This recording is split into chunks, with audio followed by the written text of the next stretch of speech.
రాజకీయాన్ని రాజకీయంగా చేయకపోతే కష్టం. ఎప్పటికైనా జగన్ ఆలోచించుకోవాల్సింది అదే.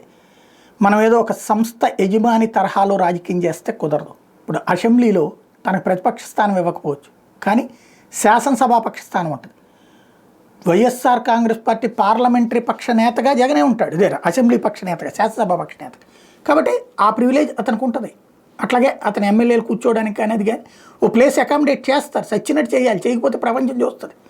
అసెంబ్లీలో కూర్చుని ఇది మాట్లాడితే ఎట్టుంటుంది, అరెస్టులు వీటి గురించి డిబేట్ చేస్తే ఎట్టుంటుంది, చేయట్లేదే.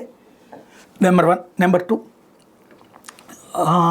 రాజకీయం ఇప్పుడు వరుసపెట్టి ఇప్పుడు చంద్రబాబు అరెస్టు, లేకపోతే కనుక అచ్చెన్నాయుడు అరెస్టు, అయ్యన్న పాత్రుడు అరెస్ట్ అప్పుడు ఏం చేశారు, రాష్ట్ర వ్యాప్తంగా ఉద్యమించారు తెలుగుదేశం వాళ్ళు.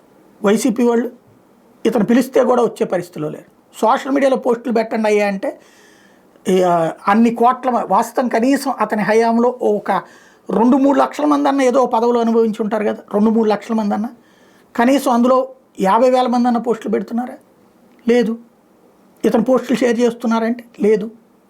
ఇప్పటికైనా జనంలోకే తిరగడం బిగిన్ చెయ్యాలి, జనంలో మమేకం అవ్వాలా, కార్యకర్తల్ని బాగా మోటివేట్ చేసుకోవాలా. అవసరమైతే ఏదైనా ఇష్యూ వచ్చిందంటే 50 మంది అరెస్ట్ కావడానికి సిద్ధపడాలి ప్రతి ఊర్లో. అలాంటి కసిని పెంచాలా. అది కావాలంటే నాయకుడు రోడ్డు ఎక్కాలా. అది లేనంత వరకు అప్పుడప్పుడు కనబడమంటే కనబడుతుంటారు, అప్పుడప్పుడు నినాదాలు చేస్తుంటారు, అలా నడిచిపోతుంది.